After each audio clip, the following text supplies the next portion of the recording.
Podcast is intended for mature audiences. The views and opinions expressed are those of the panelists and do not reflect in any way those of the podcast partners, sponsors, or affiliates. Enjoy. His name a week closer than we've ever been. Why not? I think that we've had a lot of time. I thought September, his fight with Fury was December the 2nd or 1st, something like that. And what's been good is that I said to Eddie, like, can you get in contact with their team? Even though they're fighting, you don't have to get Wilder involved, but just get in contact with their team so we can start looking at the future events, because booking like a stadium like Wembley, we just spoke about it. You can't do it like 8 weeks or 10 weeks in advance. You have to do it months and months and months in advance. So we booked the date, we booked the venue, and now we just need to get down to the nitty gritty. You look at what he wants in terms of his reward. You look at what he's been rewarded previously for prize fighting. You double that. You know, you say, look, there's a big reward, and this is your chance to prove to the world that you're the best. And once you do prove that, if you do get over this hurdle, you have the keys to the city. So that's what we're trying to say, is that don't look at it for what it is now. Prove to yourself and prove to your fans that you are the best in the world. And if you can do that, then you are a boxing god. ThaBoxingvoice.com. When I say I promise you, I'm gonna knock out the Gypsy King as well. Dillian Productions.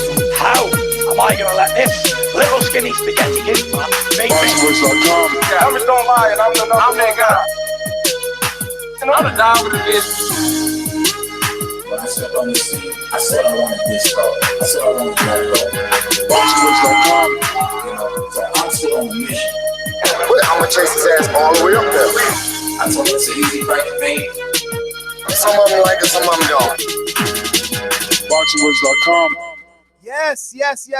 Welcome back, ladies and gentlemen, to another edition of #TBV Podcast. We are back with another one. Use fire emojis when sharing this shit. We got Jay Diaz, the trainer. Deontay Wilder will be on this show in a few minutes. But before, we got to give you the synopsis. What are we here to discuss? Why are we using the rumor mill? Well, because it is a rumor. It's my theory, Nestor Gibbs' theory. Don't blame the co-hosts, but I believe with the audio that I just played indicates that AJ has made a verbal $28 million offer to Deontay Wilder. I'll play the audio after we go through all the co-hosts again, but I'll just paraphrase him saying we got to look at what he wants to be rewarded, what he's been rewarded in his past fights, and double that. And I know all the sheep are going to get excited and say, yay, 28 million. He better take the fight now, Ness. And, you know, at first thought, I was like, whoa, this is a lot of money. Whoa, it's almost double that $15 million offer. But back then, the fight was worth to Wilder and Espinoza from Showtime and everybody on this side of the pond, the fight was worth $100 million. So now after Wilder does a successful pay-per-view, increases his profile, I wouldn't go as far as saying a household name, but definitely increase the profile. Now we're going to offer him double. I'm not going to say that it's a bad offer. I want to hear what you guys have to say. $28 million. It's highly rumored. It's a Google search away to find out how much these men made. Obviously, Tyson Fury made $10 million, which is 8 million pounds, and Wilder made this $14 million. So double that 14 is 28 million. Let's see if this is true. And we'll ask Jay Diaz hypothetically, if this were to be true, would they jump on it instead of the rematch once he comes on? But let me get on out to my co-hosts that are hailing from around the globe. In Texas, the very own Monguia. It's me, Mario. And he's got his mic muted. And while he fixes that, I guess I will do some small talk. You know, I mean, we could go to Mike. All right. I speak it Believe it, receive it. Speak it, believe it, receive it. Speak it, believe it, receive it. I can't say it enough. I speak it, believe it. Windows 2 attempts, handed bands over. Sicko hit, shot and miss, 2 to stand over. Breadwinner, huh? Look who in the building. Let me check my Instagram. I might be at 1 million. And I'm in. BoxingVoice.com. Yo. My apologies, everyone. My daughter called. It's Christmas time and got to get things done, and she got me a big list, so had to send the money off. But anyway, yeah, $28 million. That is a big offer, but I'm not sure that's the offer that Joshua meant. But we'll get into it. We'll chop it up, and yeah, I mean, if he did mean it, I mean, $28 million, you can't really turn that down. I agree 100% with you, Mike. That's me right there. I'm good. Okay. My bad. I dropped the ball with the mic, but I'm good now. Yeah, I agree with you. I don't know if we can hold him to that like that. It's not that I'm saying that he didn't mean it or he wouldn't mean it. It's just that at this point, I got to get an offer. That's the way this game works. It's always worked this way. This show, and look, for all the people that are kind of like, you know, on the fence with Ness, like, oh, I love him, I hate him, blah, blah, blah. You got to admit that in his prime, because, I mean, you know, he used to be grinding at all the shows. He asked the tough questions. And if you gave him a number, he stuck you to that number. And there's some people in this business that don't like him because he held them to that number. And so I guess theoretically it's 28 million. You could even make an argument that it's 30 million. At the same time, there is a difference between guarantee and there's a difference between non-disclosure money. So if we're talking about the 4 million he made, right? Is that what he made? I think with Fury, then, you know, we could theoretically be calling this 10 million, 8 million, but I don't know. We'll get into it. Definitely. We'll chop this up. Real quick, but before we get into it, shout out to my guy Cass in the chat. Verbal $28 million offer is fake. Where are the proof of funds? I love Cass, man. But yeah, man, like Mario was saying, man, $4 million is what was disclosed. Now, I do believe that he was referring to that offer, but saying we'll offer somebody double their purse kind of leaves the door open for a person like, yeah, exactly, like $14 million is the amount of money that Wilder is set to be made after the upside in all that against Fury. So $28 million.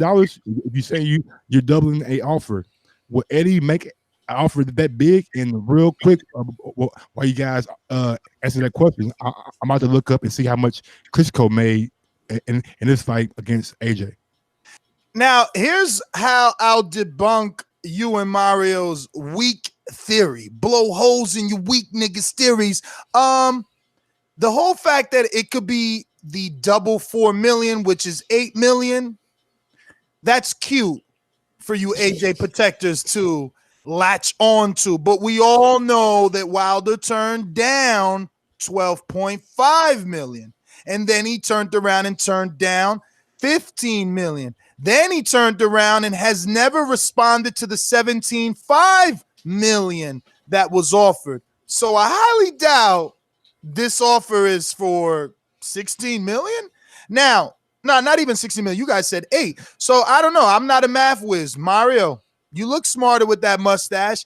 What does 8 million guarantee, I guess, hypothetically turn out to if this were pay-per-view upside attached to the offer? Because we all know AJ's first couple of offers had no back-end percentage.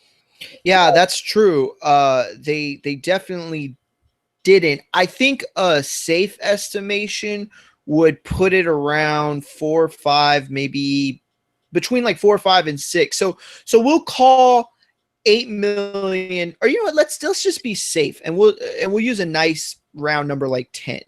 I would say he'd stand to make about 15 million. I mean, but here's the thing, like, I'm not gonna lie, I thought Wilder Fury would do slightly higher than, and not that I'm saying it's a disappointment at all, but you gotta wonder what Wilder and Joshua would do together. You know, if they could break that illustrious million, I mean, it would not be absurd to think he could make somewhere in the vicinity of 16, 18 million, you know, after it's all spread up with, you know, commission and pay-per-view revenue and all that stuff, hot dog money, all that stuff. So now real quick, I don't think if it is 28, real quick, if it is 28, he's got to take it. He's got to. Real quick, now it says that both men had a guaranteed purse. Well, going to Vladimir and Joshua, that is, for people that don't know. Both men had a guaranteed purse of $13 million. And after the 1.3 to 1.5 pay-per-view buys done over in the UK, both guys were made upwards of 20 million. So is there enough money to offer Wilder 28 million? I mean, think about it. If you offered Vladimir off a 2-year layoff, no title, coming off a loss, you said 16 million guaranteed? 13 guaranteed. Don't do that, Ness. Don't do that. Come on now. Wilder was a name. Wilder was the name in the division. No, I'm not saying. Wilder. I'm sorry. I meant to say Klitschko. Klitschko was the name in there. But he was 2 years removed plus off a loss. You're bugging. But he was the A side. Who? Klitschko. He was at the A side. Joshua got a bigger split. I believe it was okay. 55, I'm sorry. I didn't mean to. Okay, I'm so sorry. That's not what I meant. That's not what I meant. I'm sorry. Whoa. Real quick. I'm sorry. That's not what I meant to say. I didn't mean to say he was the A side in the fight. I meant to say he was the draw in the fight, like the name. He brought that name that Wilder doesn't necessarily bring in the same kind of way. I don't know. It's tough to really say that. I'm not going to discredit Wilder. Listen, my hope at the time of the negotiations with AJ, maybe Vladimir had more popularity, but right now, oh yeah, no, of course, we're talking about right now. AJ's trying to make a fight right now. He's offering double the purse right now. Yeah, Wilder is a big name right now. Yeah, but I was talking about comparison to the time. And look, just like I didn't want you to discredit Vladimir Klitschko, I'm certainly not going to discredit Wilder. Look, 28 million is a lot of money. I think the easiest, most simplest, this show could be 10 seconds if the only question was, should he theoretically take 28 million? But I don't know. I'm with Mike. I don't know if that money's there to chop it up with him, to give him in the vicinity of 25, 30 million. Like, I don't know what's left over. These guys got to make their money. Homie. Vladimir saw what, 80,000 seats? Eddie Hearn, just speaking of Wilder, AJ says that they would move it to 100 and something thousand, didn't he? Yeah, but 20,000 more seats, do that add up, Brooke? But you say 110 though. There's a big difference between 20 and 30. You're true. Right? But how they split up? But I'm just you got to remember, if it's the zone, how are you going to split? All right, I get all that. I'm just saying we're talking 30,000 more seats. That shows how much more intrigue. Whatever numbers Vladimir did coming off a 2-year layoff and a loss with a vacant title, like none of those tangibles are in this fight. Right now, the heavyweight division is hotter than it's ever been. To assume that this fight won't generate the money when we know in the U.S. is well over $100,000 fight, it's ridiculous. Yeah, it's much bigger than a $100,000 fight in the U.S. Just poking a little fun at you. But I just feel like if the fight is going to happen and they offer Wilder the 28 million, I said 100,000. Yeah. It has to be that 28 million to me can only be generated from the U.S. I don't think England can generate $28 million and then possibly give AJ like a $40 million payday. I don't know, man. I'll say this. Going based off the interview, this second portion of audio that I'm going to play, it kind of maybe adds some credence to your theory of this being a $8 million offer, and the 4 being doubled to 8, which again makes no sense because they offered him 12.5 flat, 15 flat, 17.5 with upside, right? That was the last offer allegedly. Don't know how true that is, but we heard that there was a 17.5 upside offer, right? So it's like, why in hell would he be sitting in an interview saying no? It's 100% my next fight, and for Wilder, it's up to him to take this. But I'm gonna just get to the audio, and you tell me what you get from this.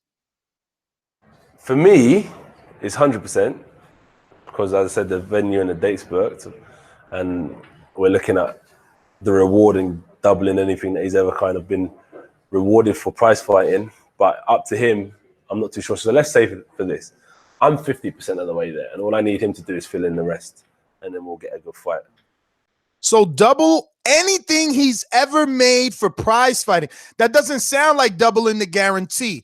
But you know what this is? This is a lot of theoreticals, a lot of hypotheticals, and what isn't attached to any of this verbal offer is there an upside guarantee? Is the 28 million, which is an increased offer, is that a flat fee? But at Bro, least he fucked up though, man. He fucked up by absolutely fucked up by putting this in the media because listen, no, not even that, bro. Canelo, yeah, but I want to remind people, Canelo said he would fight Floyd and he would go as low as 152. That quote made him fight at 152. You know, Eddie Hearn said he would give Earl and Mikey 8 million each for that fight on DAZN instead of doing a Showtime pay-per-view. I'm sure they brought that up in a board meeting to get some extra pay-per-view money as a guarantee because real quick out there actively auctioning on these fights. I want to keep this in as layman's terms as possible. Joshua's last statement on that clip we just played was, "I'm 50% of the way there." No, he said he's 100. No. He said, "Play it again, please play it again." We'll do. For me, it's 100% because, as I said, the venue and the date's booked, and we're looking at the reward and doubling anything that he's ever kind of been rewarded for prize fighting. But up to him, I'm not too sure. So let's say for this, I'm 50% of the way there, and all I need him to do is fill in the rest, and then we'll get a good fight. I'm 50% of the way there.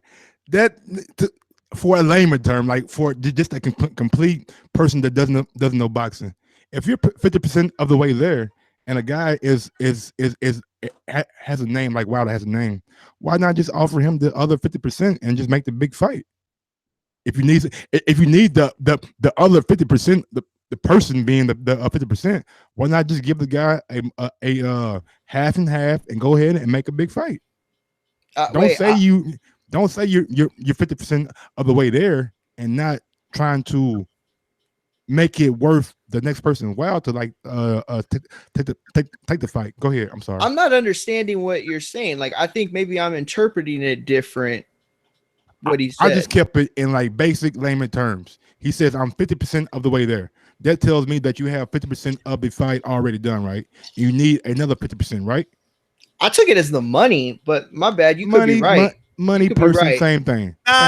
No, he wasn't talking about money because he said I'm 50% there. The other 50 is up to Wilder in order to get a complete whole, which is 100%. But that's different than what Mike is saying, though. It's kind of different than what I'm saying because I'm using the 50% as a person. Mm-hmm. What I'm also saying is, why not don't give him half, but give him 40. You know what I'm saying? Give him a percentage to where he cannot deny it. That's all I'm saying. It would be a bad look for that price to be what it is, and then for him to just outright deny. Because look, we know what Fury did. I think we can expect slightly better numbers for sure, but how much better? You know, they're not going to get anywhere closer to that number. I can tell you that for sure. I just want to touch back on the fact that you guys don't think that there is $28 million to give Wilder in the UK. I'm not saying that there is or there isn't. I'm just simply saying if Wilder was able to find 50, right? Like Eddie said, there's no way this fight is a $100 million fight. Then Wilder proves it's a $100 million fight by offering $50 million to the A side.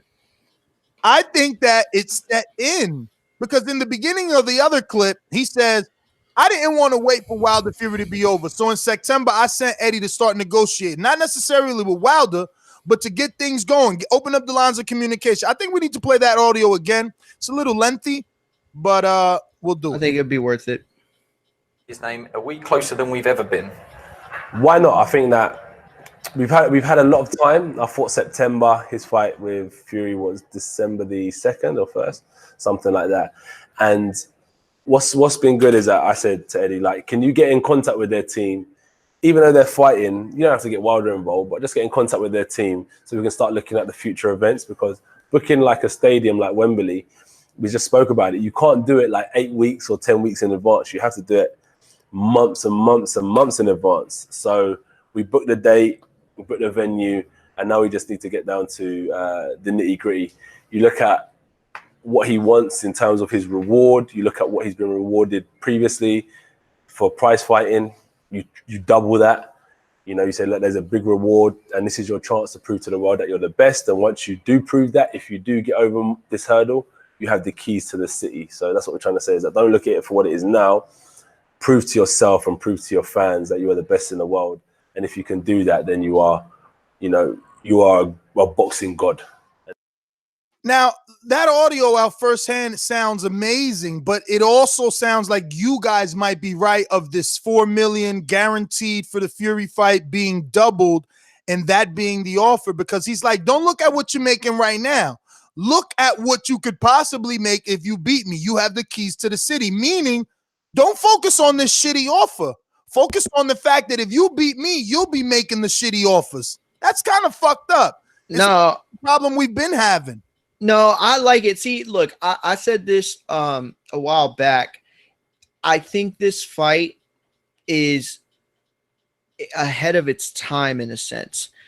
These guys, if they were to have been able to, you know, if we were like a year in the future and then they came into each other, like I think the money would be there. You know, the problem is they're still making their name. You know what I mean?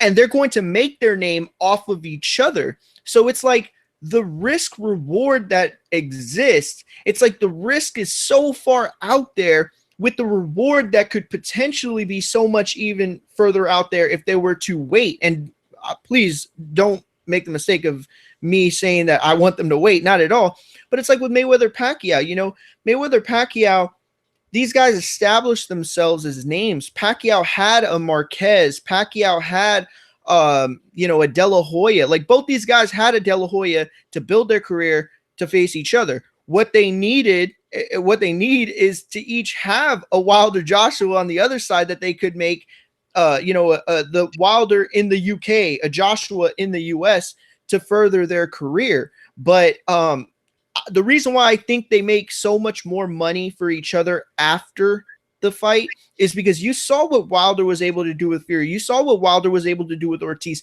what Joshua was able to do with Klitschko. These guys just aren't regular heavyweights. They make incredible fights, and I have no doubt in my mind that the moment they step in the ring, we are guaranteed a Fight of the Year candidate. And everyone is going to remember it worldwide. They're going to become international superstars. That's really what's missing is Wilder is big to boxing fans and most US fans.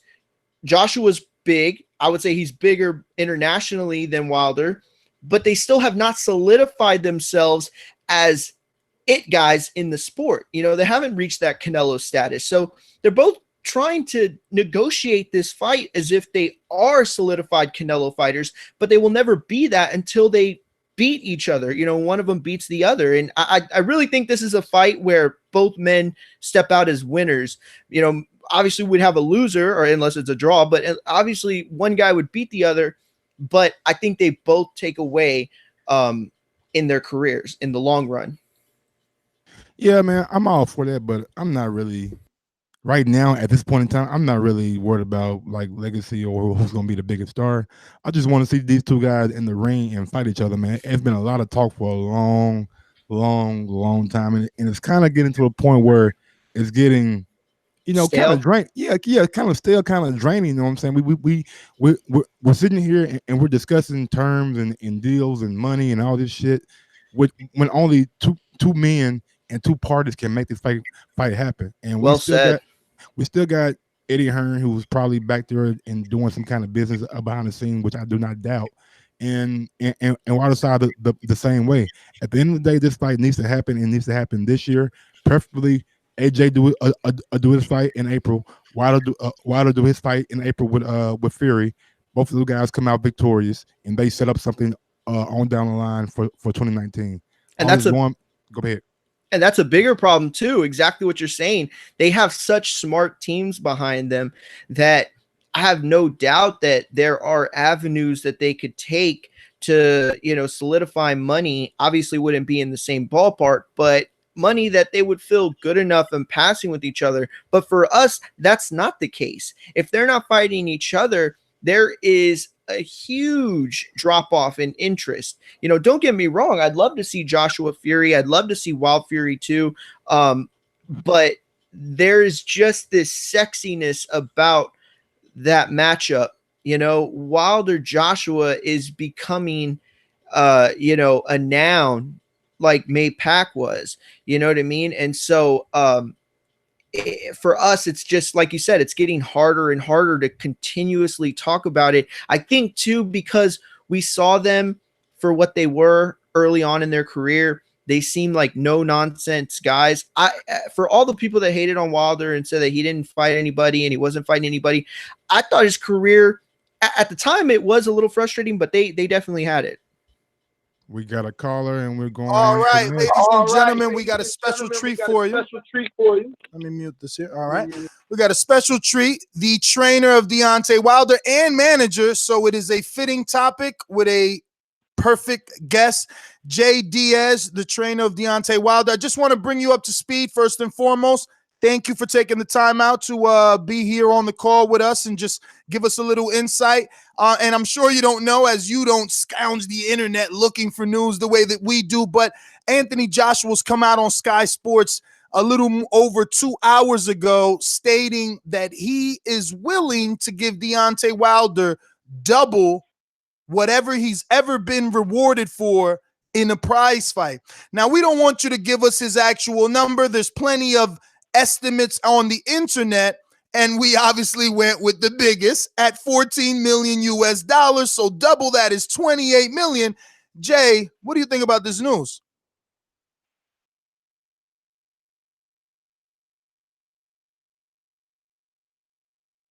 Jay, are you there? You might have him muted. I definitely don't have him muted. Jay? We'll pick it back up while you find out. Hold on. Get Jay on the phone. Well, yeah, back to the topic at hand. What I was saying real quick, Mike, was that for everything that they said about Wilder and his trajectory, it was frustrating at a time, but I feel like he really, it all made sense when it came full circle. You know what I mean? His career trajectory really does add up. Now, you might not like the amount of no names on his resume, but where he is at this point, he has established himself, and he's done it in a major way. You can't disagree or argue with results. Only one person was correct about Wilder's. Well, not I don't say one, but like one publicly. Let's go with the late great Emmanuel Stewart. He was right about AJ, Wilder, and Joshua. All right. Can you hear me now? I hear you. Now, did you catch anything that we said with that great introduction we gave you? I did. Oh, perfect. So take it away. I did. I appreciate it. Yeah. So, but no, this is the first I've heard of this. I'm not on the internet like you said a lot, so this is the first I've heard of this, and it's interesting. But you also have to remember, these are people that said that they would fight for $50 million. We produced the $50 million and proved it was real, and they didn't fight. So, who knows what's going to come? They're the ones that sent a contract that had a rematch clause if Joshua lost, but not one if Deontay lost. These are the people that sent a contract that didn't have a date or a location, or so it's easy to say something and to make it sound good to people that aren't on the inside and don't know all the intricacies of it. It's yet another thing to make it happen and to be real. And that's why the Fury fight happened. They came to the table. They were real from day one, and the deal essentially was done in less than a week. Now, Jay, before I pass you to my two co-hosts, I do want to ask, are you fearful that the Fury-Wilder 2 fight does not happen? Immediately after the Fury-Wilder fight, Fury was done an interview from LA via Great Britain America, where he says that he wants AJ to step up to the plate and give Britain what they want, which is Britain history, the two best heavyweights. So I'm like, wait a minute, doesn't he want this rematch? What's going to happen with the rematch?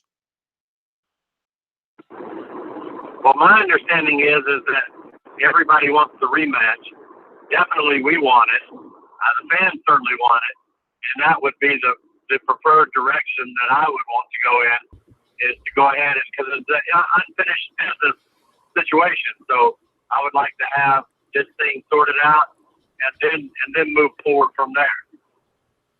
You know, Jay, I don't want to get off topic. Mario Munguia here, by the way. Thank you for joining us. I don't want to get super far off topic, but we actually had a show earlier about that same topic. And to me, whatever money is there, we had Frank Warren talking about how he wants this fight in the UK because Fury, the rematch in the UK. Is there a part of your team and Wilder in specific that believes that, okay, he came over to our backyard and there's this like sense of, I don't know, nobility that y'all feel an obligation to go over there?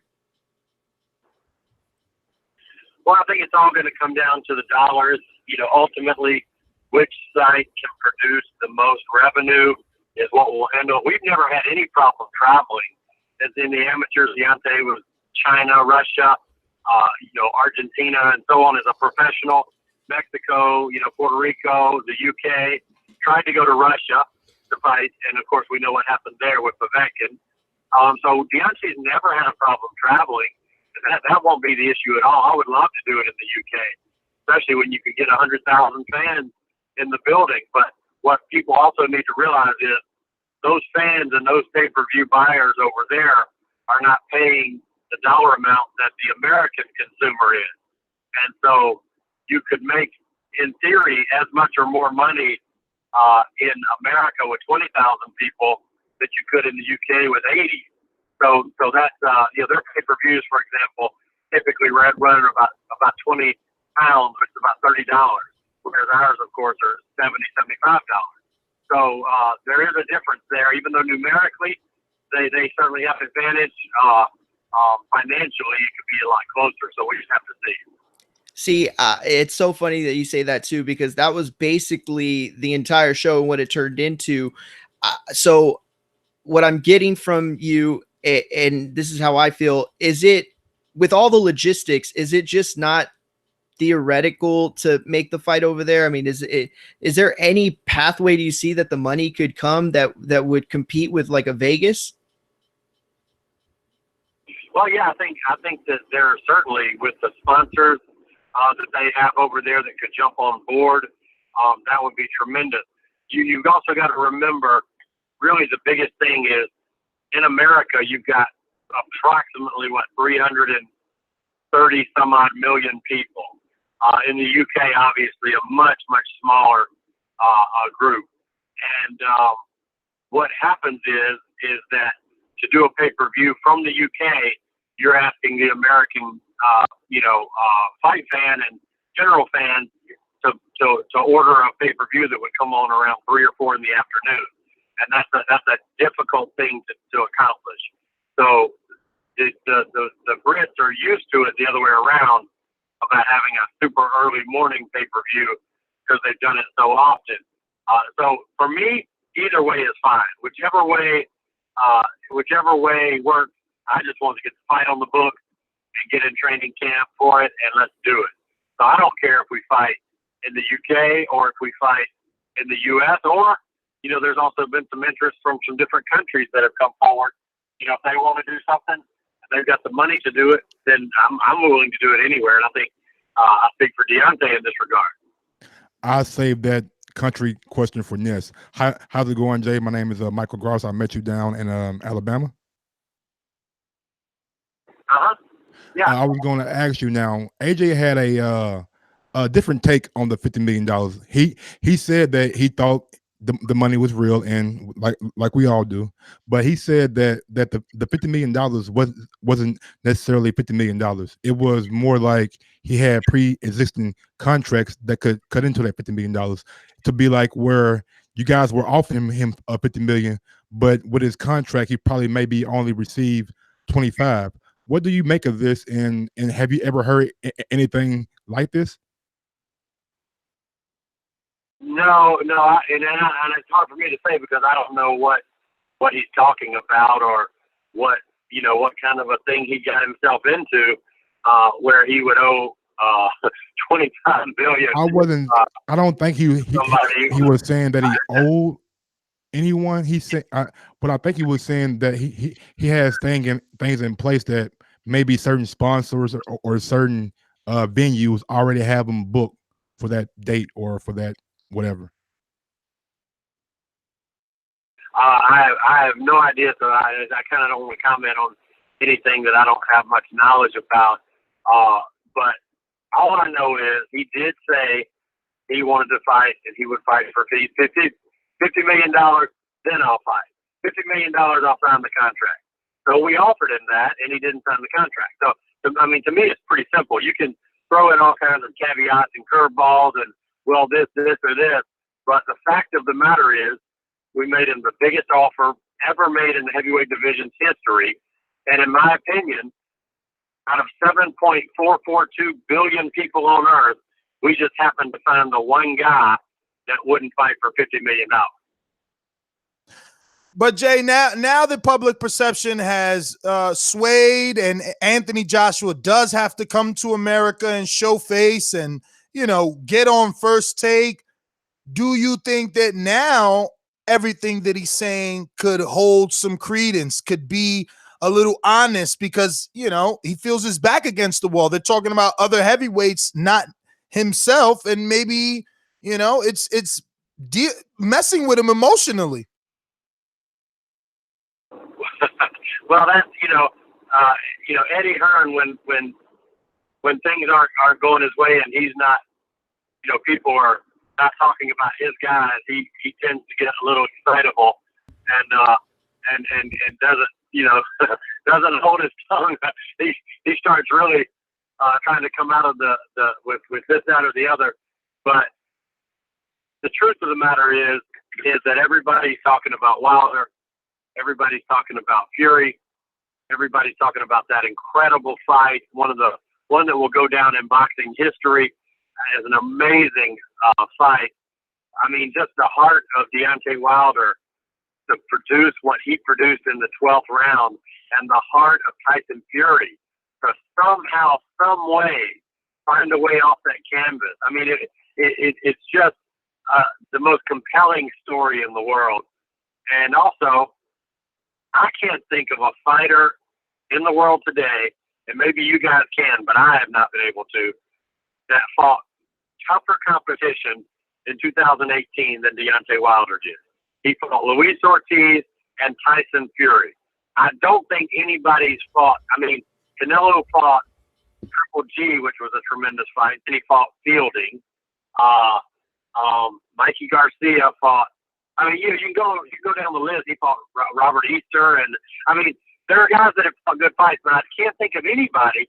Joshua himself fought Parker and Povetkin, which are two good fighters, but certainly not the caliber of Ortiz and Fury. So it's kind of funny to me that the guy that they quote unquote, oh, he won't fight anybody, turns out nobody in boxing in any weight class, I don't think, can compare their credentials in 2018 to Deontay Wilder. But getting back to the point, yes, I think that Joshua has to, bottom line, do what Deontay did. What Deontay did was said, I want these guys, I don't want to hear any other name, I don't want any BS, get them in the ring, make it happen.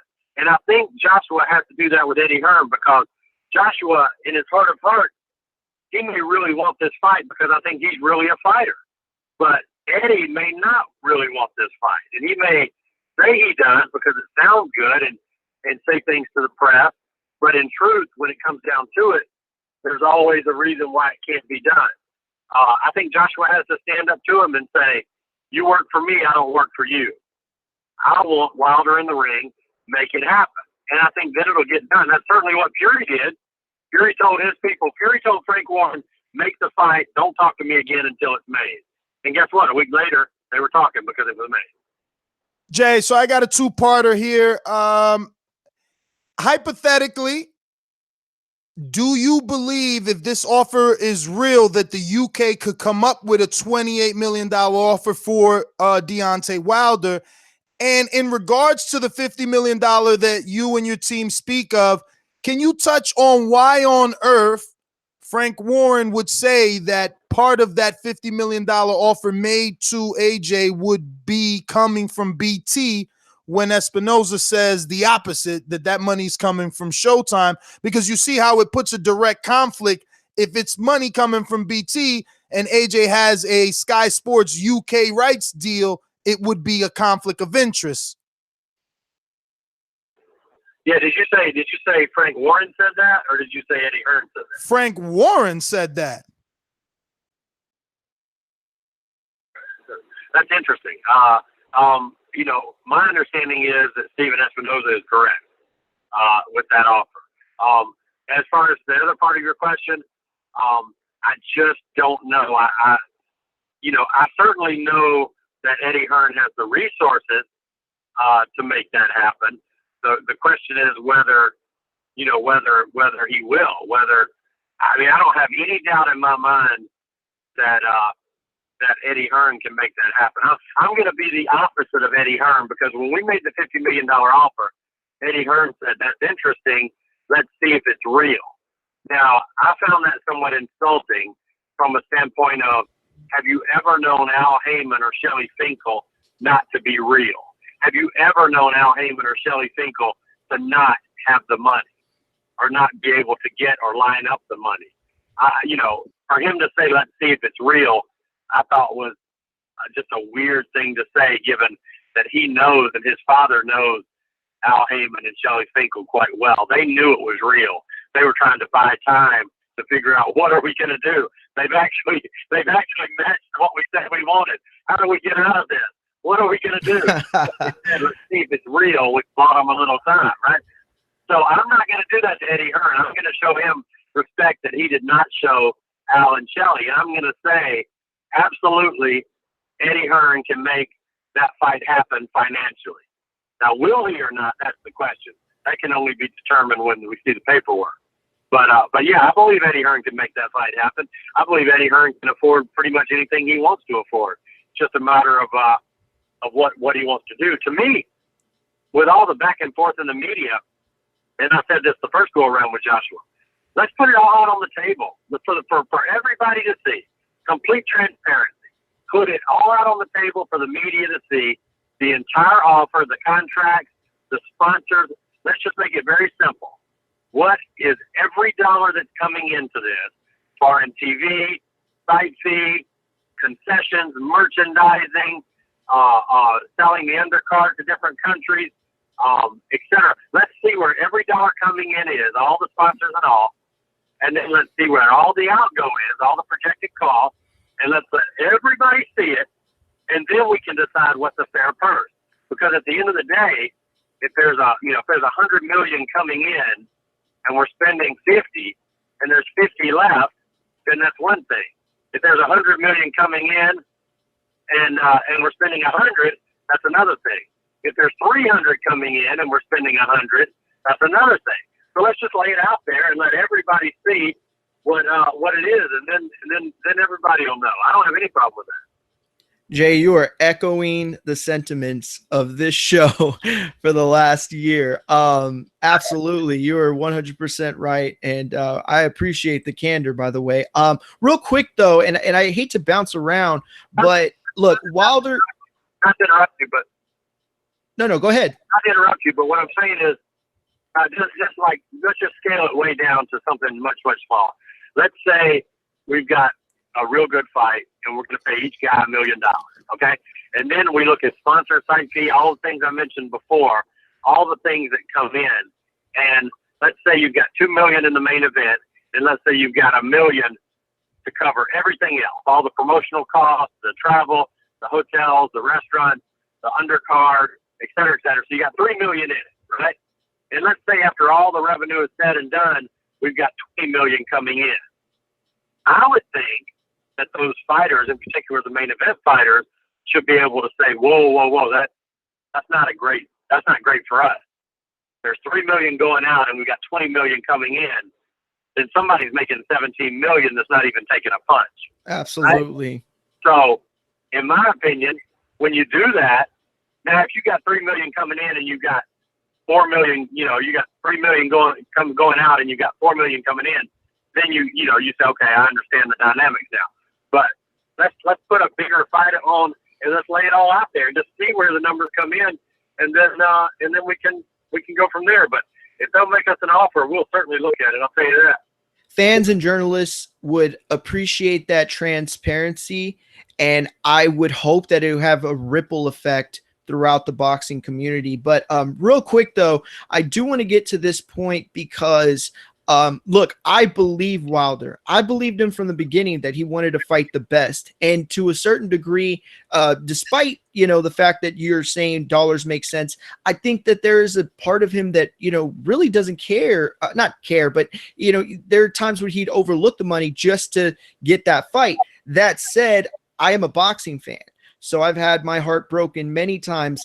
You mentioned the fact that other countries' interests in Wilder, that would have me thinking that, maybe there are some other things in the works that if y'all are, not able to get the Joshua or not able to get the Fury fight, what other countries could you speculate on that more? Yeah. Can you give us a little bit? Passport or a license?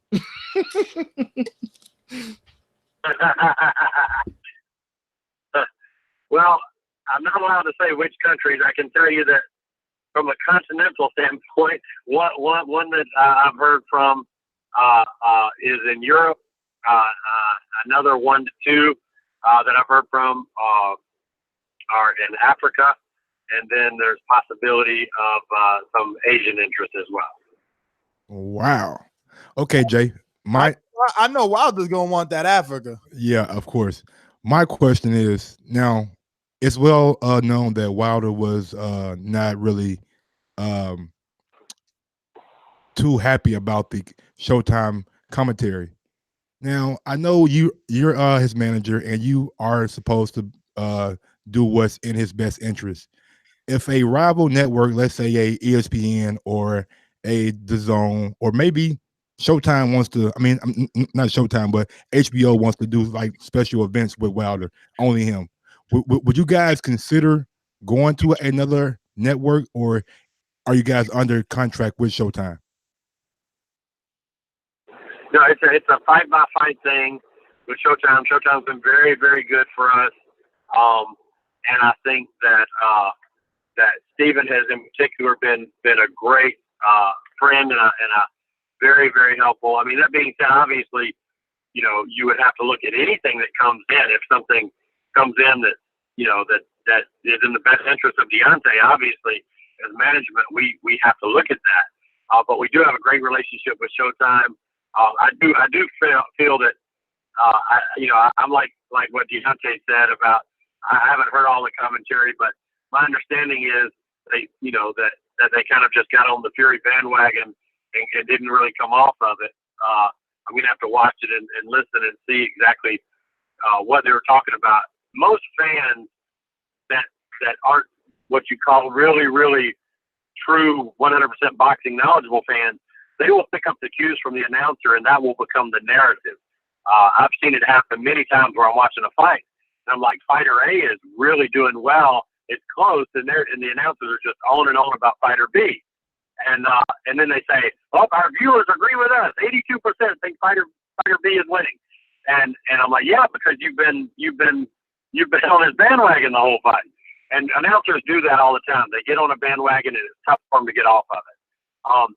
I thought, from my perspective at ringside and seeing what the replay I've seen, I thought that we went up early. The first 3 to 4 rounds, we were up. I thought Fury came back 5 through 8, and I thought Deontay with the knockdown went back ahead, got a little breathing room in the 9th.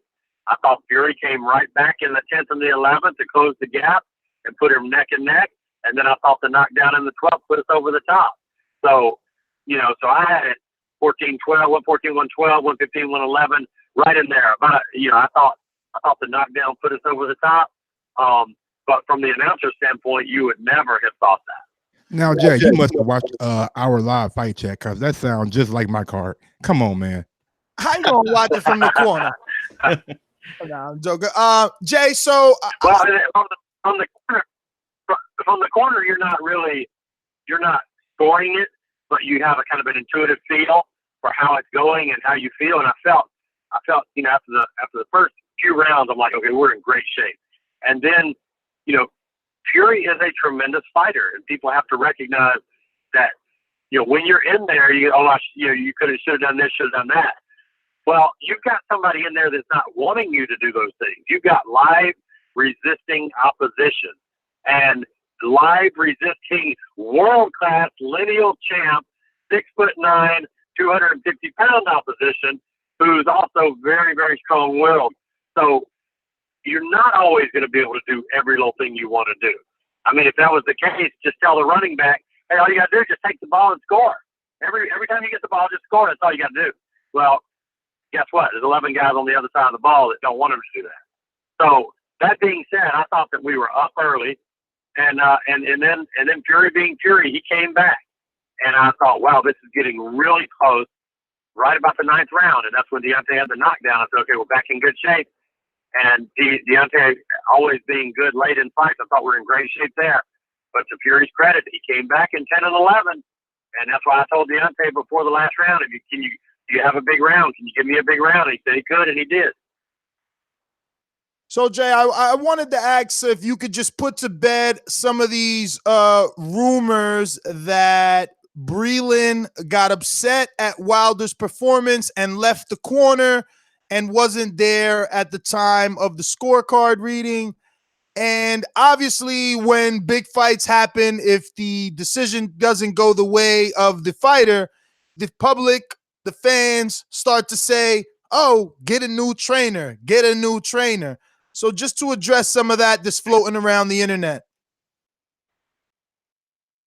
Well, I always get a kick out of these things because, like, this is the first I've heard of any of that. So I'm not on the internet, and I'm glad I'm not on the internet. My life is relatively drama-free, and I like it that way. Breland did his job. He did a great job. If you listen, he was telling Deontay consistently to throw the right hand straight and short, and in the 12th round, Deontay did just that. And Coach Cuz was telling him to follow up with the hook, and he did that. And so Breland was there, as far as I remember. He was there for the reading. Breland is not the kind of guy that would storm out of the ring and leave or anything like that. He was there, and if he wasn't, it's a surprise to me because I remember him being there. And he hasn't said, I've talked to Breland about 4 times since that night, and he hasn't said anything except that Steve Harvey said that he was supposed to be fired or something like that. And that was the only thing. So he said some things about Steve Harvey, which is pretty uncharacteristic of Mark to say anything about anybody. But that, and as far as the what was the other part about needing a new trainer and all that? Yeah, the same Steve Harvey thing. You know, it's like everyone now wants to blame the trainer because the fighter couldn't do what they perceived he should have done. Well, listen, I will say that every fight, including all the wins and all the knockouts, we're always evaluating ourselves as a team, evaluating fight week from A to Z. We brief and debrief, and there's always things to work on. There's no question about that. Also, I would say that pretty much any athlete or any team in any sport on earth would trade with us and be 40-0-1. The Patriots would trade with us in a minute. The Crimson Tide or Notre Dame or anybody, if you told them that over the next 41 games they would be 40-0-1, every single one of them would trade with us. So I can't think of anybody that wouldn't trade with us. It's a little funny that the first time you don't get the W, but you did get the draw. People jump on the you gotta hire this guy, or you need that flavor of the month, this big name or that big name. But it's okay. If people can have their opinions, they're not they're not hurting us in any way by having their opinion. I'm glad they're interested. There's an old saying in sport: listen to the people in the stands, and one day you'll be one of them. So we just take it as clutter, and we don't deal too much with clutter. So they can say what they want, and I'm glad they're interested. But our team is a solid team. It's been enormously and tremendously successful. 8 title defenses. This coming from an American champion who we haven't had an American champion since Briggs back a decade or so before. Deontay is not only an American champion, but an undefeated one, and one with 8 successful title defenses. So I'm very happy with the team and the job that we've done. And like I said, we can always improve, and we will improve. But I'm very happy with where we are and who we've got. Now, Jay, Wilder always says he rather be the part than look the part, but he did come in at 212, and then he said on the night of the fight he was down to like 209. Do you think like giving up 40, 50 pounds each fight is a wise thing to do, even though it's been successful thus far, or are you guys doing things to make sure he comes in above the 220 mark, 225 mark next fight? Well, ideally, I think Deontay's best weight is 224 to 228 is probably, in my opinion, that would be his optimal weight. The thing that he has got to do is, he's just got to make eating a part of his training, just like he does everything else. He has to put the level of importance on getting a full meal, sitting down, slowing down, and eating. I told him, look, I wish I had your problem, Deontay, because he will literally get up, run some errands, go pick his kids up, run across town, be at the gym, then go do strength training, and all of a sudden it'll be 9 or 10 at night, and it'll hit him like, oh man, I haven't eaten today. And I said, I wish I had that problem, that I could just forget to eat. But he does. He gets so busy. There's so many things that he's doing that it just is not high on his priority list, and it has to be. He does have a chef who's fantastic and who puts all kinds of food out there for him, but he's got to be the one to sit down and eat. The second part of the equation is we are in a metal gym, which is a metal building in Tuscaloosa, Alabama. 90 seconds. Tuscaloosa, Alabama, very hot. And so what happens is very tough for any of my guys to keep a lot of weight on them. And that's great for the lighter weight guys, not so great for a heavyweight.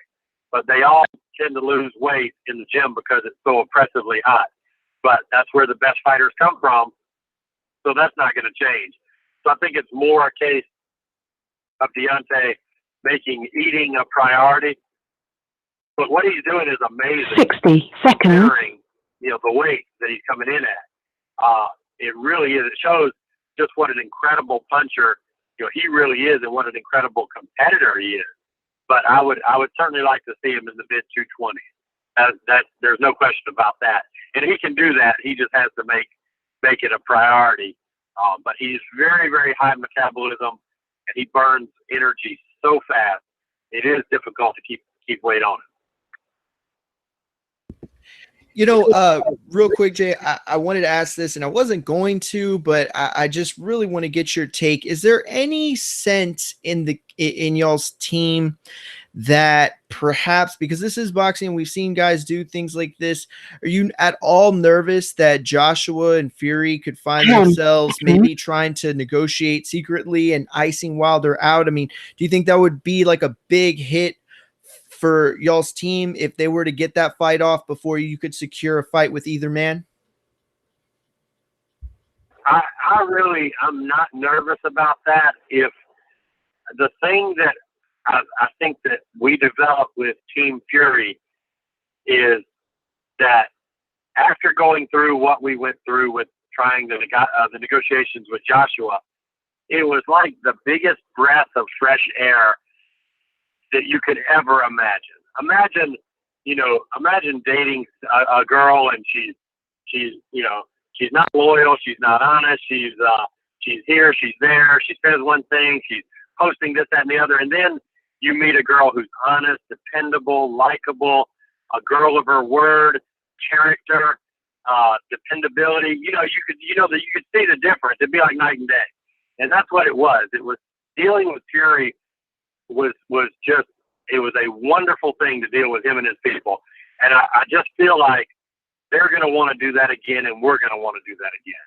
And so I feel like the rematch is going to be the way to go. I don't think they want to go through what we went through, and I don't want to go through what we went through again unless it's just totally different. And I don't know how much people can change. I really don't know that what we will get with Joshua negotiations will be any different than it was the first time. And I don't know that I can make it through that again. It was just a nightmare of inconsistencies and changing stories, and everything everybody said was, leaked to the media, and it was just a nightmare. And I'd rather just deal with people that we can deal with while we can.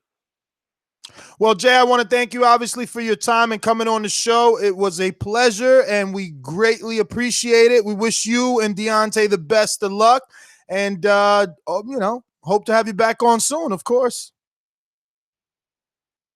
Oh, anytime, guys. Just give me a call. I'd be glad to come on. Thank you guys for having me on, and thank your listeners for hopefully staying tuned in to us. Once again, I just want to reiterate that Deontay has always wanted to fight the best. Finally, he's getting a chance to prove that he's in there to fight the best and to be the best, and he'll go anywhere he has to go to do it. He's fought Ortiz, who nobody wanted to fight. He fought Fury, and now it's on to the next step, whether that be a rematch with Fury, which we hope, or whether that be something else. But guarantee you one thing, Deontay wants whatever the biggest, baddest fight out there is. That's who he wants. Jay, before you go, if you got a quick second, we got a quick segment. Mike, take it away. Hey, what's going on, Jay? I would like to ask you a couple questions just to let the fans get like an insight on your personality and just like what kind of person you are. Is that okay? Sure. What do you need? First question: pancakes or waffles? I'm going to go pancakes. My favorite TV show or cartoon when I was a kid was Hong Kong Phooey.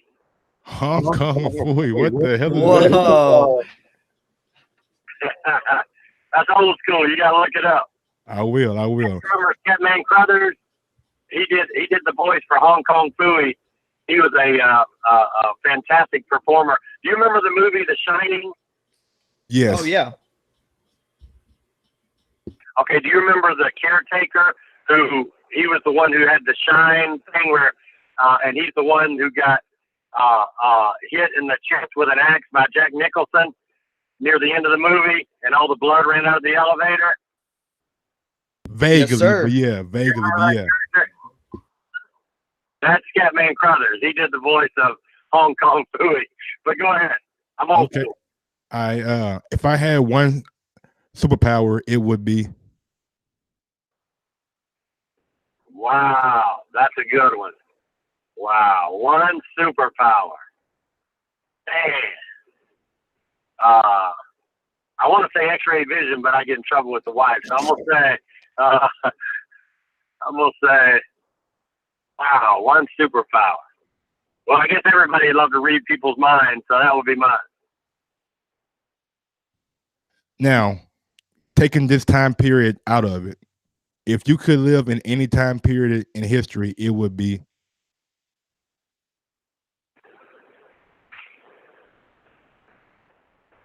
I think the early 1900s, from a boxing perspective, to be able to go and see Jack Johnson and see him fight, in particular against Jim Jeffries in Reno, July 4th, 1910. That would be my era. Would be the very early 1900s where all those things were happening. The automobile was coming into fruition, and just a tremendous time. Early 1900s. the Great first answer. thing I do in the morning when I wake up is First thing I do in the morning is I go jog. the three. I have like a pressure valve. If I go run, I can handle anything. If I don't run, I'm kind of irritable. So the first thing I do when I wake up is I go run. I run 7 days a week, and I've run for probably almost since I was probably 12, 13 years old. Wow. 50 now. The 3 most important things in my life are? Oh man, I think probably, God, family, and then my boxing family. And boxing has changed my life. How? Boxing has changed my life 1,000%. Without boxing, I probably would have only been to about 2 or 3 countries. With boxing, I've been to over 20. Without boxing, I would probably be, unfortunately, like in a 9-to-5 job situation. And with boxing, I have crazy hours and I get to deal with crazy people and crazy situations. And every day is a crazy adventure, and I absolutely love it. So I think with boxing, it's I wouldn't trade my life for anybody. Well, those are the questions, Jay. Again, we want to thank you for your time, your candid answers. It was just such a pleasure having you on. Thank you so much. Thank you again, Jay. Anytime, guys. Thank you so much for having me. Thank you, guys. Call me anytime you need me. Thanks. Awesome. You have a good one. There you have it. Trainer and manager, must I emphasize, manager of Deontay Wilder. Obviously, 2 full-time jobs, man. Yeah, but I just wanted to emphasize manager because some people are like, "Oh, why are you guys getting this trainer on to discuss business?" Sorry, buddy. He is the business. So we got a lot of callers. You know the number, 1-425-569-5241. We got a couple of other things scheduled for you guys today at 3:30. We'll have another live show, and we're going to be having trainer Ronnie Shields on to discuss Jamal Charlo and his new official fight with Matt Korobov December 22nd, now that Willie Monroe and his adverse findings have made him unavailable to be in this fight. So we'll have Ronnie Shields at 4 o'clock. We're going live at 3:30 p.m. to get things going, but Ronnie will be here at 4 o'clock p.m. Eastern, 3 p.m. Central, to 1 p.m. West Coast? Yeah, you're doing too much now. But look here, I think I got it, Ness. I got it. What do you got? If you like what you're hearing right now, smash that thumbs up button. It helps with the visibility of the show. And if you really like what you're hearing, head over to ThaBoxingVoice.com and click on the affiliate sponsors link and go ahead and bookmark that Amazon link. It costs you absolutely nothing, but it does give us a little kickback. So go ahead and do that and do all your holiday shopping through that link. Thank you so much. My boy. Nigga, I'm getting good at this shit, nigga. Park. That was a check hook that landed on the jaw. All right, well, let's get to the sponsors and head on over to these callers. Let's get this thing started. We're going to do a drive-by. How many minutes we giving? Come up with that. Remember to rate us 5 stars on iTunes. These calls are brought to you by El Camino Electrical Services, experts in electric vehicle charging stations. For consultations and turnkey installation, visit us at elcaminoelectricalservices.com. 90-second drive-by. Get your thoughts in order. Let's go. All right, going to, let me see if I got any boomerangers or ringers out here. Boom, Michael, you're up. Hello. Oh, hey, how's it going, guys? Yeah, look, okay, there's so much things I want to say. I want to talk about this 50 million, but I'm not because I've only gone a boomerang. But I'm on a short call, so I'm going to talk about what's at hand. So the first thing is number one, 28 million. Take away the Joshua fanboy, take away the Wilder fanboy. Let's look at what they're talking about. Someone is offering another person double what they've ever earned in their career to be undisputed champion of the world. Forget the names. If you was any person who is offering double what you've made in ever, you'll take that offer because it's for undisputed championship. Yo, we need proof of funds for that offer. Fuck that. Where the proof of funds at? Well, hey, for you to get proof of funds, you have to be willing to say, okay, let's negotiate, let's talk about it. Well, send a fucking term sheet. Send a term sheet. Send a term sheet. Because last I checked, Eddie and AJ said that negotiations aren't made on YouTube channels, but he keep trying to negotiate on YouTube channels. Yeah, but like I said, but if at the end of the day, hold on a second, sorry, my alarm went off. But at the end of the day, if someone's offering you that amount of money and you're interested to become undisputed champion of the world, then you have to be consistent. If you're going to go by the Wilder narrative of the 50 million, then you have to go by the same narrative of the 28 million, right? Just keep it consistent. Hasn't been offered yet, though. Hey, but Michael, we are keeping it consistent. You guys said the 50 was fake. So now we're saying, where's the fucking proof of funds on this 28 mil? And we'll take it. I'm sure I'll take it. No. Your minute is up. Your minute is up. Yeah. I got to get that Floyd soundbite, man.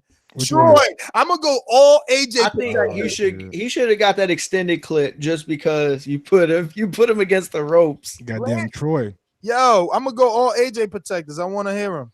Troy, yes. Why was I blocked in the chat room? And we can move on from that, right? And everybody in the chat, and now you on this show and all your callers, money. The trainer was just on minutia. Not one word was spoken about a fight. It was just about money, nonsense. And then he gets off the air, and no one is talking about fighting. Hey, Troy, did you not see the title? Huh? Did you not see the title of the show? Yes, I did. It's called ThaBoxingVoice, which means you cover. No, like the title of this particular show. Right? I mean, this show is called Anthony Joshua offers Deontay Wilder 28 million. Should Wilder take it? Nothing about a fight. It's just talking about money, the contract. No, man. The show is called ThaBoxingVoice. Oh, no. The channel is called the Boxing Voice. Let's get it right now. Mike, I understand what you're saying, but my point is this: at your core, it's a boxing show. The fans. Absolutely. This is what boxing have many different aspects, like money. Money is never an interest to a real fan. I'm not getting a dime. I could care less. I mean, they put it out there for our consumption. We're not talking about boxing now. You trying to tell me the title of a show? Again, I was just telling you, like you're calling in about a show that's about a particular offer that may or may not happen. I'm just and saying, it helps us to gauge. It helps us to gauge, the realness of a fight potentially happening. Like that's always to me what it is. It gives you perspective because you can take precedent from other fights. Like, okay, well, this guy got this or this guy got that. I get what you're saying too, Troy. Don't get me wrong. I am 1000% on your side, but at the same time, like it's just a part of it. Like we have to. I'm talk. not 1000% on his side. Hey, start Troy over. Start him over. Start him over. Man, it's not like the MLB where they got a schedule. It's not like the NFL where they got a schedule. It's not like the Patriots negotiate to play the Pittsburgh Steelers. Exactly. Like it's not like that. So it's a part of it, unfortunately. But at the same time, like it helps us to gauge what's real and what's not. Let's get this together because we got another show starting in like 40 minutes with I'm quiet. Shields and another special guest. I see you back to working, bro. I'm quiet. Let's you know who I was on the phone with? It don't even matter, bro. It don't even matter. You know who I was on the phone? I'm so mad that I got to start making the shows longer so the callers stay longer, but I don't like it because then we have too many callers, right? But like that was Shelly. Imagine that show with Jay and Shelly talking about the fucking 28 million. Now we got Shelly for tomorrow, though. Just know where the fucking hottest interviews are done live. Fucking Troy ass. Go again. I ain't even get to hear nothing you said. I got you. We got Shelly tomorrow, all right? Because we're going to get to the bottom of this fake ass 28 million. I got so disrespectful. I got you. I'll see you tomorrow, man. Who's the special guest? Man, we giving you a call. Go ahead. We put you back on the clock. Yes, how are you? Okay, cool. I'm sorry, man. I thought I was gone, but look, man. I don't look. Thank you for the extra time with not being fed others. All I gotta say is we, I guess, as fans and everybody, got to get back to focusing on fighting because everything else is not important because we have no control over anything else. And Matt, I'm so glad you found your voice. You know, you got a little bit of bass in your voice. That ain't Matt. That ain't Matt. That's crazy. Who is that? Mario. Mario. Corpus Christi, And Texas. Troy, man, I can't let you do it, brother. Troy, I tried to bite my motherfucking tongue, but I just can't do it, bro. I You was was the like- same person that called in like a couple months ago talking about make your boy sign the contract. I AJ was- sent the offer. I was- AJ sent the offer. But now we want to get back to boxing when it suits you, Troy. Come on, baby. You know Keep what's it real fucked with up me, too is- baby. is Keep I it remember consistent, Troy. baby. Like I remember Troy. brother. It's always yes, sir. Yes, sir. No, I was saying it's fucked up because I remembered you, Troy, the caller. I was like, oh man, Troy, cool. Yeah, I remember Troy. That's what's up. But it's all good though. Well, Troy, it's all good, man. I'm going, man. I'm going. I got it. I got all right, brother. Thanks for calling in. We're going out to Rod in the 870 Palm Bluff. Stand up. What it do? So they won't let us have a job. So Uh-oh. you know they do that here. So what my father did. So Rod he on two phones. He Restaurant. got the show going while he kicking it to Shorty on the phone. I love that our listeners love fucking with us when they fucking with their girls. You know what I'm saying? I love that shit, baby. Yo, it's like, yo, honey, I love you, but I love TBV too. So you just gonna have to wait. I love it. It's fucking amazing, dog. God bless. God bless. I know I said a bunch of curse words, but you gotta understand that. All right, let's go on to NO, New Orleans. Stand up. God knows my heart. Check this out, right? Everybody always talking about somebody want money and shit when it's the Wilder side, bro. Why are little motherfuckers talking about why them just don't pay the motherfucker $20 million or the 28, whatever the money, whatever Wilder asking for, pay him and let's get the fight started, man. We got $1 billion over there, man. I'm tired of this shit. Let's just make the fight happen.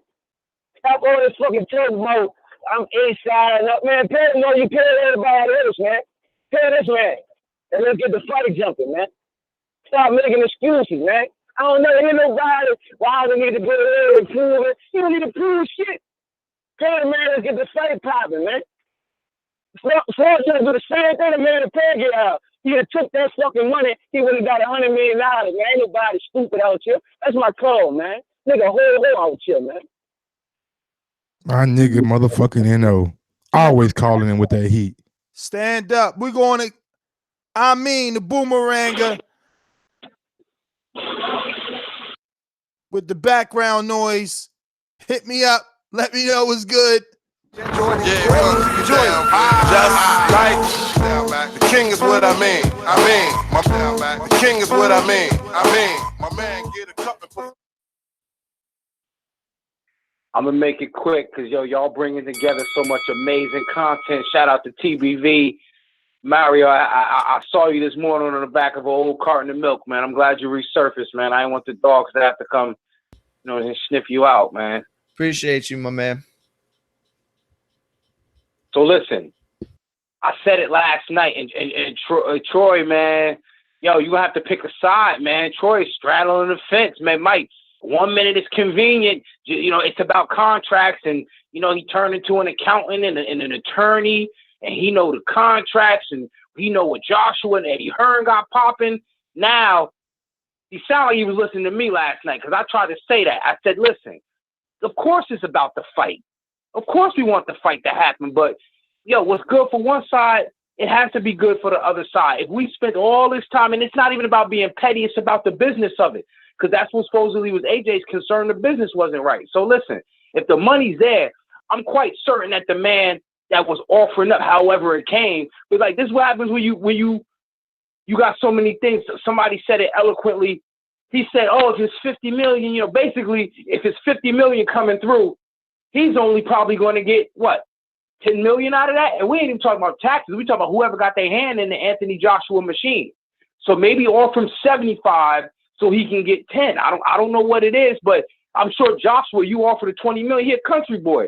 Even if he was getting 28 after taxes, whatever he's doing, he'd probably live like a billionaire down in Tuscaloosa. That's my call, man. I'm going to holler at y'all 3:30. I'm out. Yeah, man. That was fire. Interesting to see what Eddie says, his interpretation of AJ's interview, and in AJ's quotes. Let's get to Kevin in Chicago. Usually never on topic. What's up? Yeah, heavyweights. I don't really like talking about heavyweights, man. They're sloppy. Heavyweight division has no depth. You got like top 3 heavyweights in the world, and that they're all at the top. You saw Wilder. His first 40 fights, he knocked everybody out. He made it look easy, and then he fought somebody of note, someone decent, Luis Ortiz, and he got saved by the bell and nearly got knocked out. And then he fought Fury, and then Fury got robbed. So heavyweights, man, I don't like watching heavyweights fight. They're usually just sloppy, not that good. I mean, you saw Wilder. He's 210 pounds, and he's contended. He's fighting with a guy who's 250 pounds. That could never happen with the smaller weight guys. Not even close. I wanted to talk about Lomachenko. What's up with the Lomachenko haters? When he's coming off a Kevin, thanks for calling in. You know we stay on topic around here. Going out to DJ on Skype. Talk to me.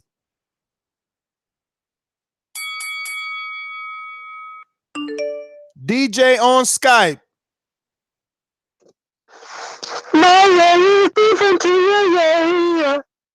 Well, whatever you're trying to say, we didn't understand you. Too close to the microphone.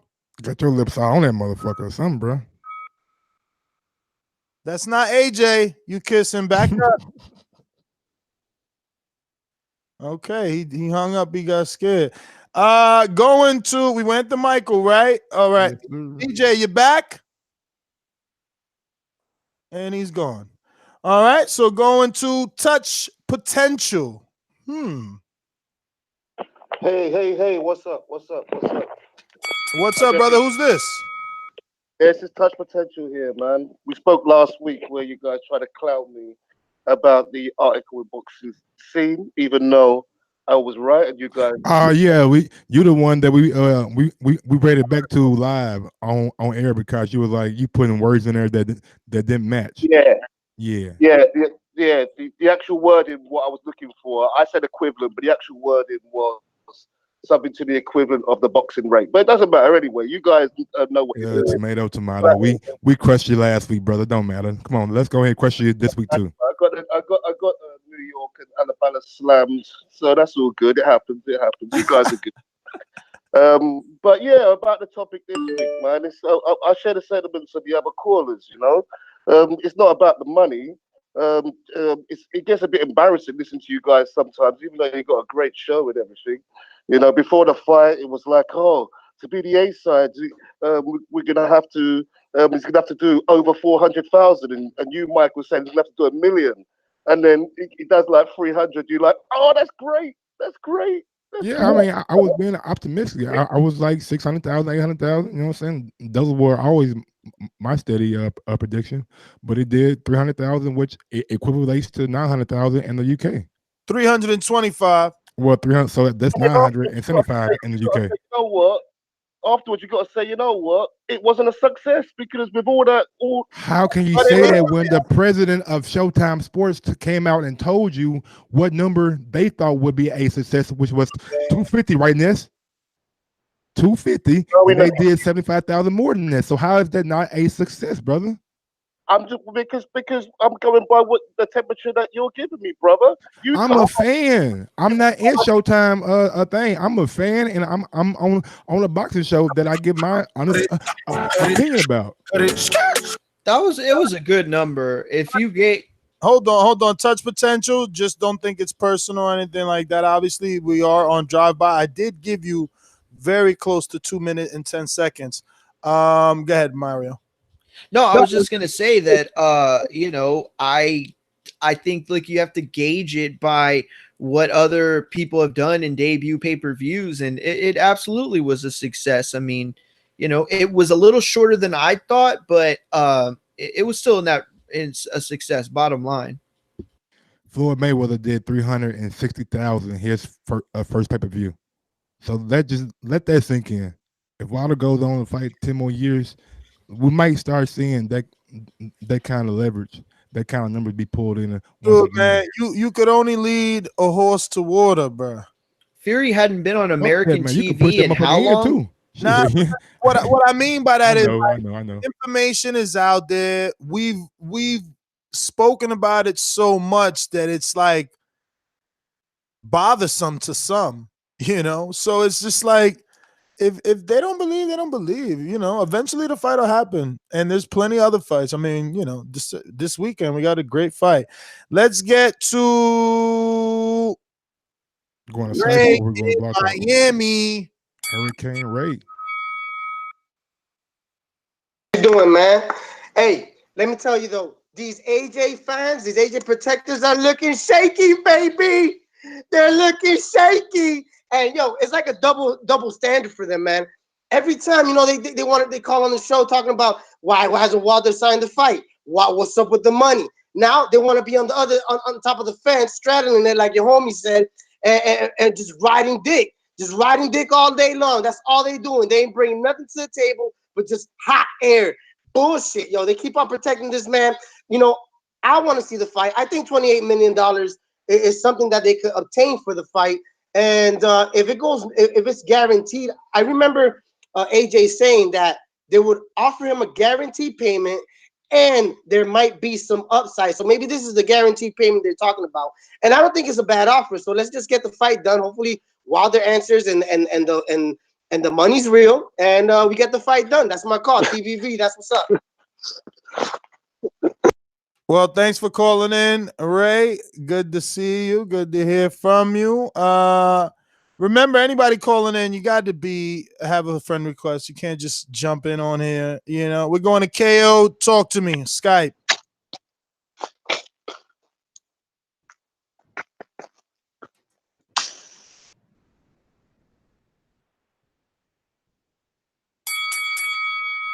KO, waiting on you, buddy. Hit that unmute button. You'll be good.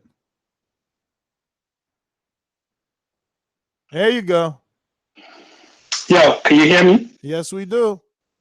Good stuff. Yeah, it's been a while. I've been trying to call on the show for a few times. Anyway, since this is a drive-by, I'll make it really quick. AJ is still going to knock out Wilder. I've been saying it. When eventually happens, April 13th is the date. He just needs to sign the contract. He needs to find his pen that he lost the other time. He needs to sign the contract. You know there's no contract, right? Well, obviously, they're going to send him a contract.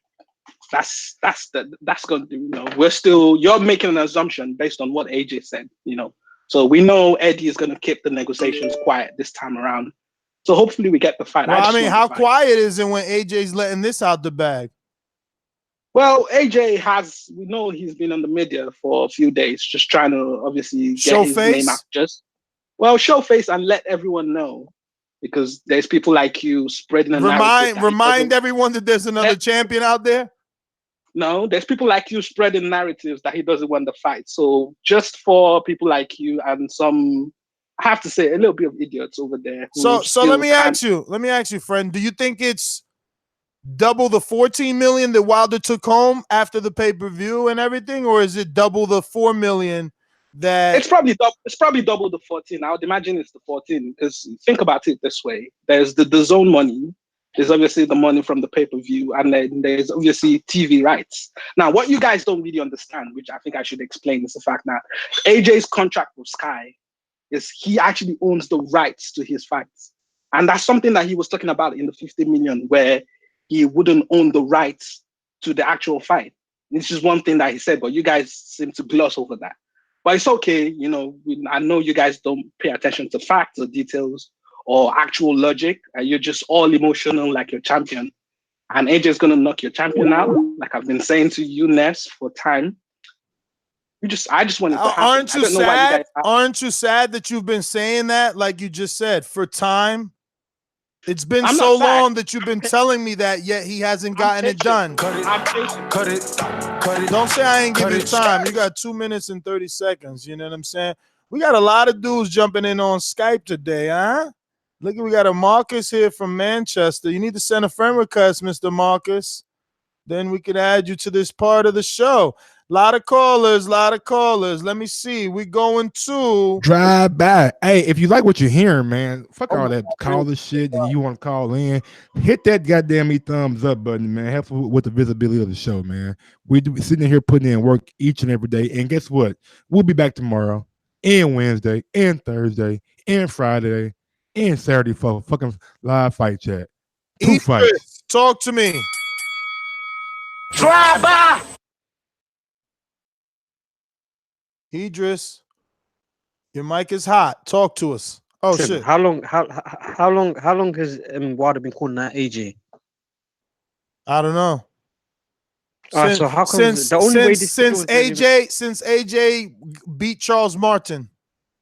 Okay, so how comes his manager always refuses to meet Eddie Hearn? That's what's keeping it. All they need to do. This 14 million is not real. 24 million or whatever you're saying. 28 million is not real. Why not? I reckon Wilder's gonna get a percentage deal. You just made that up. Wilder get a percentage deal. Why isn't it real? Tell him, Explain yo, it to us. come Give us your reasoning.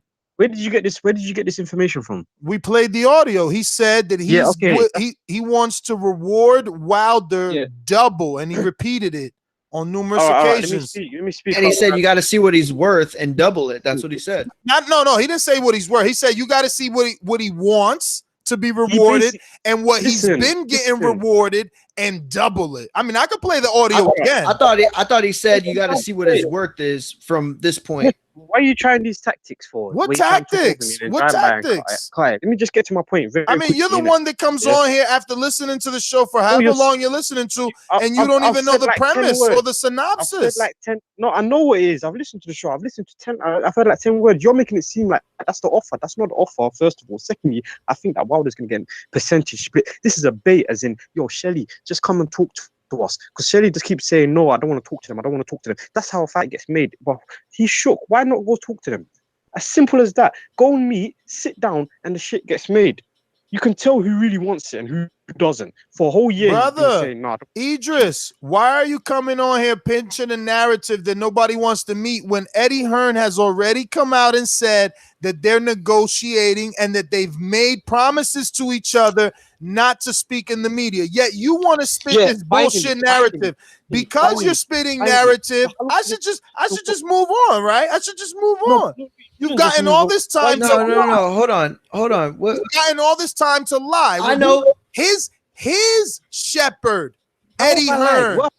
Because your shepherd, Eddie Hearn, said that they're negotiating, but they've promised to zip it up and keep it quiet. It's not that you're lying. It's that you're trying to you're doing the same thing that we're doing, or not me, but you're doing the same thing that you're saying Ness is doing. You're using words and you're making a narrative for yourself. You're not lying, but you're explaining it the way you want it to be explained. He knows what he's doing. It's a lie. So I'm speaking. What's a lie? You haven't even said what's a lie. Bro, that AJ offered him 28 million. Bro, the whole title of your show is a lie. So what makes you think that the words coming out of your mouth, I can believe it? Listen, from 2 weeks ago, they said they're going to keep it secret. How much did Wilder make? How much did Wilder make? About what?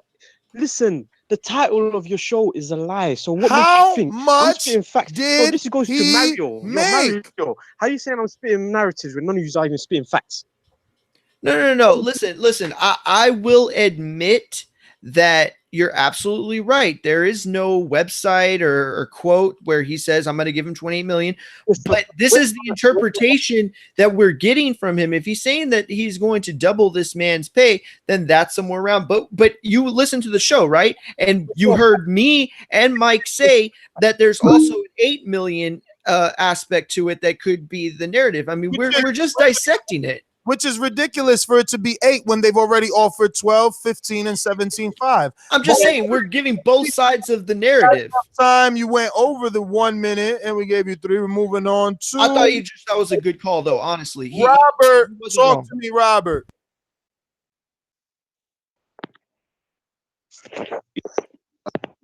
My question is, what do you think? Do you think he should accept the offer? Or what do you think what he should do? I mean, if the offer really is 28 million, we need to know, is that a flat fee? is there a percentage of time? I mean, there's a lot more to this than just him saying we're going to pay him double, what he's ever been rewarded. There's more to it than just that. Fair enough. If And it's 28 million, look here. what does the gut say? Does the gut say he should go and rematch Tyson, or does it say go fight AJ? Because I think if you're going to rematch Tyson, you kind of have an idea of what you're probably going to get next time round. It's going to be more than what he got this time round. But at the same time, it's going to be an incredibly tough fight. Whereas with AJ, you don't really know what's going on. So, like, on your front, what do you lean to? More him rematching Tyson? Or Well, him I don't. going You see, I know that you guys look at it. The people that've seen Fury win and look at it and think, "Oh, Wilder's gonna have a tough time." I don't think that's the case. So if he goes the Fury route, I'm okay with it. I think that he's going to be able to do what he did in the Stavern fight, which is do better in the rematch. And if he goes the AJ fight, I think that's a great option as well, because then when he comes back to the Fury fight, he's undisputed, and the rematch is even bigger because it's like, oh, now here's this guy with all the belts that they already think lost to this guy with no belts. You know what I mean? So it's still a good storyline. What I would say is I think you got to look at it from an even bigger perspective, not from Wilder, but from a Heyman PBC perspective. Heyman and Hearn, they are in combat. They are so you can imagine. I don't think they would be as inclined to kind of really accept, and I wouldn't accept a fight with Joshua on a platform on the DAZN platform. Then you also got to think about if it's a rematch with Fury, you've essentially kind of fucked Joshua because he has no opponent really, or no credible opponent. I don't think anyone else would really accept anyone other than Fury or Wilder for April the 13th for Joshua. So I think if you're playing chess and not checkers, then it's the case that Wilder should be fighting Fury.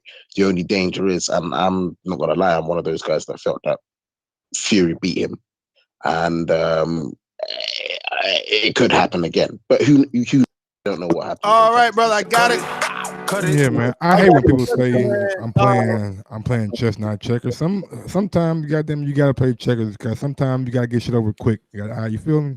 I just want to remind everybody we got another show scheduled for less than 20 minutes with Ronnie Shields and a super duper special guest. So real quick though, Ness, you think he walks through Fury? Yeah. Next fight gonna be way worse, man. Way worse, Fury. Way different, man. No, I'm asking. I'm not saying that. First of all, he was sick, and this is his first pay-per-view. You know the amount, the tax, how taxing it was to go through all the media thing. Now he'll have a better understanding of that. I mean, dude, look at the power he still had in the 12. But that's just my opinion. Just like No, I disagree, but yeah, no, I was just asking. Man, hey, 30 seconds because we got a couple I said 30 seconds because we got like a couple super chats that we need to get to too. All right. We're going to Lids Low. Talk to me. What's happening, fellas? I'm gonna make a couple statements, then I got one question at the end. For us, the interview, that was a perfect guy. I like how he come in and answer questions and not shoot around the shit. You know what I mean? That was cool. First and second, Wilder should take the fight. Just go ahead and take the fight. Get that 28. Go over there. Beat him convincingly. Don't leave that shit to no judges. And then he got the belt. Now he can make all the rules he want. You know, dig? Second, back to that interview, what he was saying about the announcers was true. Everybody, if you're a real boxing fan, should know. If you ain't sure about a fight, go back, watch the fight without the sound. Second, the comment he made about the corner, that was a good ass comment because I was one of the ones like the corner wasn't active enough for me, but I come from that Roger Mayweather corner, so I underdig what he was saying. I appreciate him bringing that up. Last little thing, Joshua, next to the last thing. Joshua, I don't think he's scared of Wilder. I think he's scared of losing them belts. You know, dig? It's a difference because he is a fighter and he gonna fight. So he just scared of losing them belts. Now, my question to y'all, do y'all think boxing gonna ever come to the ATL? Well, Wilder wanted to do that, but he got to win. Nigga, I've been preaching that shit since I've been on the show, homie. But thank you for calling in. Gotta get to the next person. Ludlow. You got a market down there, y'all. It's a market. DJ, hopefully you got your mic in order. If not, I'm hanging up on you. You already disrespected, just blatted all in. So no background noise, fam. Yeah, Ness, can you hear me now, bro? Loud and clear. You sound great. Listen, you're embarrassing. How can you say it? Look at the excuses you're making for Wilder. It's his first pay-per-view. He was sick, broken arm. That's embarrassing. Fury come back after 2 years and fucking kick. He didn't kick his ass, but he made a mockery of Wilder. Okay, that's why we want a rematch. Yeah, but what's going to happen in the rematch? Fury's going to be even better. We'll find out when it happens. Yeah, we will find out. Okay, that's I it? agree. I agree. See what I'm saying? Yeah, Sheep in wolf's clothing. See what I'm saying? He can't even talk. What up? No, listen, What I up? don't care. Like, I'm not attached to any bots like that. You sound I'm attached. from here, obviously, but I don't care. You sound attached. You sound. No, he's just using logic. No, he sounds emotional. He's so emotional. Maybe a Play little. that goddamn soundbite. He Drop that shit. jumped in on the last caller's call. Like, yo, let me on. Like, you gonna tell me you ain't emotional? Wilder beat Fury. I wouldn't give a shit. I just want to see a good fight. But I'm telling you facts. 5 months' time, Fury's gonna be even stronger. So we're gonna see what's gonna happen. Better for you then, right? You're gonna have worse odds as a Fury fan. You'll have worse odds. And there were certain aspects of Fury's game that you can't. I don't see how he would be able to, make certain adjustments. Homie. I want you and the rest of the sheep to keep saying how Fury's gonna win, so the odds get better. Right now, Wilder's a plus 100. Give it to me better. Okay? I'll give it to you, right? All right. Are you done, DJ? All right, bro. Yeah, I'm done. Damn, man. Practice in the mirror next time, homie. Come with some pain. C-Man, talk to me. C-Man on Skype. Do you know that your username says C-Man? Your microphone is muted. Mr. C-Man. All right. So we got let me see. Boom, boom, boom, boom. Oh, Tibbs, talk to me. Yo, what's going on? What up? Yeah, man. Listen, let me just roll through this because it's a drive-by. If the 28 million is correct, Deontay, accept the motherfucking fight, bro. Take the bag. If you are as good as you say you are, one face, one name, all of that bullshit, knock him out in the UK and then rematch Fury, even though I doubt that's going to happen because I am an AJ fan, which doesn't mean I'm a sheepness. It's all good, bro. It's all good. We'll see when the fight happens, man. I just want it to happen. It's only so long you guys can hide. No more hiding. No more dodging. We ain't hiding. And the invite's still here. Pass through when we do fight night. For sure. We're going to do that. Watch. All right. So we got everybody time to wrap this one up. We got another one coming right at you in, 15 minutes. No time for nothing. We got Ronnie Shields, and I got a special guest. I want to keep all special guests like today's Jay Diaz guest. I want to keep that on the low because you never know. I mean, this is show business, and in show business, anything can happen. But tomorrow's special guest is out the bag. It was supposed to be another special guest for the day, which is Shelly Finkel. So make sure you subscribe right here to the YouTube channel. Hit that notification bell so you can get those notifications every time we go live. Subscribing right here at youtube.com/ThaBoxingVoice. Now you can subscribe to the backup channel, which I highly recommend, since we were not live streaming from this particular channel for the last 6 days. So subscribe to youtube.com/Nestor Gibbs to stay up to date. I want to thank everyone that joined us today, everyone that gave us their opinions and thoughts on today's show. If we didn't get to you, which I'm pretty sure we did, we do apologize, but we just got a jam-packed day to it's a big Monday. Yeah, I mean, the competition usually hates Mondays, right? Everybody hates to go to work on Monday, not us. We schedule banging show after banging show, great guests after great guests. So I'm your host, Nestor Gibbs. Catch me on Instagram and Twitter at NestGTO. I really hope that this $28 million verbal offer of Anthony Joshua is real so we could get some good traction going, get some good headlines, and see what happens, what comes from this. I just want one of these three guys, I want to see which one out of these three end up making a dance together, Yeah, you can follow me at Twitter and Instagram at Mario Munguia. If you hit me up on Twitter at Mario Munguia and some reason we missed you, hit me up and I will make sure to let Ness know and we can get you at the front of the line. But I do believe that we will get Fury Wilder. The way that Jay was making it sound like it was almost like they were in the same team with Fury in the negotiations. He sounded so happy and so relieved that I really believe that there's a dynamic there in the negotiating table that will be duplicated. Mike? Grouse 1911 on IG, Grouse 2312 on Twitter. And y'all heard it from the man himself. I ain't got to say no more. All right, for those asking, is something wrong with Blog Talk? No, we just schedule Blog Talk for a certain amount of time. We force you to get in early or be locked out, and if not, you got to use Skype. So, yeah. Oh, sorry. No, we got to go to the super chat. Yeah, I forgot about that. Let's see what we got. Super chat. Cass says the verbal $28 million offer is fake. Where's the proof of funds? D-Lo 404 boxing and more. AJ has shown that he is horrible with math. That's true because he asked for 50 mil, then he like, nah. Oh, wait, C-Man, you there? Too late though. You are late, C-Man. I went to you like 100 times, brother. We got Jay Yeezy, hashtag Bomb Squad all day, and we got Jack Kilsby. You guys are forgetting that if it's in the UK, it will probably do close to 2 million pay-per-views plus the money the zone will pay. And JD in Texas just sends super chat love. And I'm sending that love right back out to each and every one of you. If you're watching this in the future, present, past, it doesn't matter. Hit that thumbs up button.